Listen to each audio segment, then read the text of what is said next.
Sut mae hyn i gyd yn effeithio y busnes? Wel, ar hyn o bryd, ers y penwythnos, ers di Sadwrn, os rhywbeth, ni wedi bod chydig bach mwy prysur.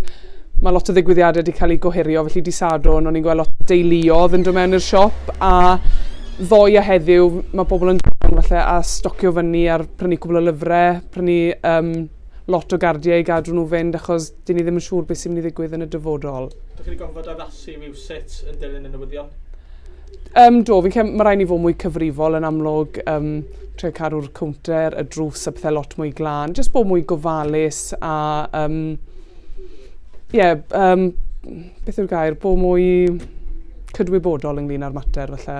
A pa sialens ydych chi'n gweld o fyny wan?